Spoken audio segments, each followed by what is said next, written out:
क्योंकि दरिद्र लोग अनंत काल तक बसे हुए ना रहेंगे और ना तो नम्र लोगों की आशा सर्वदा के लिए नाश होगी। बुधवार 30 अक्टूबर 2024।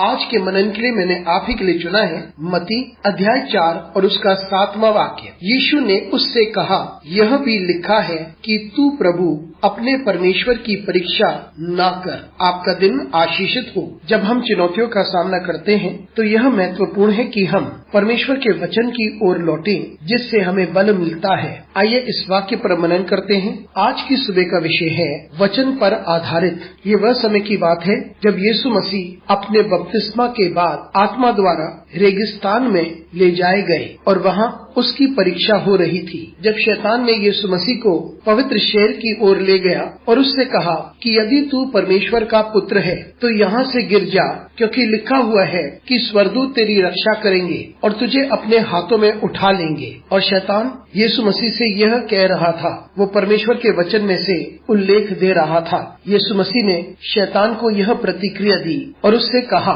कि यह लिखा हुआ है कि तू अपने प्रभु परमेश्वर की परीक्षा ना ले।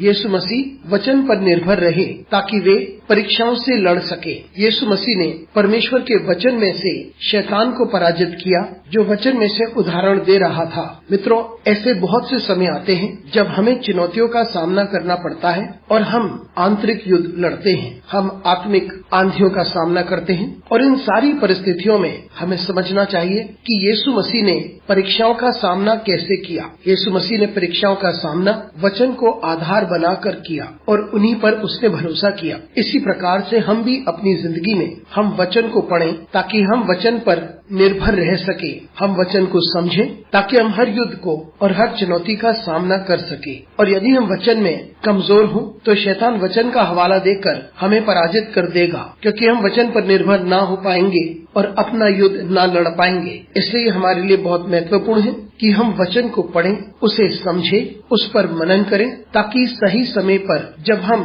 युद्ध का सामना करते हैं और हम आंधियों का सामना करते हैं, तब परमेश्वर हमें वचन के द्वारा बल देता है और हम हर परिस्थिति को पराजित कर पाएंगे। इसलिए मित्रों, हम वचन को पढ़ें और वचन के आधारित मसीह बने, ताकि हम हर युद्ध का सामना कर सकें और हम वह बन जाएं जो परमेश्वर चाहता है कि हम बने, और हम परमेश्वर को हर बात में महिमा दें। अनुग्रहकारी परमेश्वर, तुझे धन्यवाद देते, तेरी स्तुति करते हैं और तुझे आदर देते हैं। हमारी सहायता कर परमेश्वर, ताकि हम निरंतर तुझ पर भरोसा करते रहें। हम तेरे वचन को निरंतर पढ़ते रहें और बल पाते रहें। यीशु मसीह के नाम से मांगते हैं, आमीन।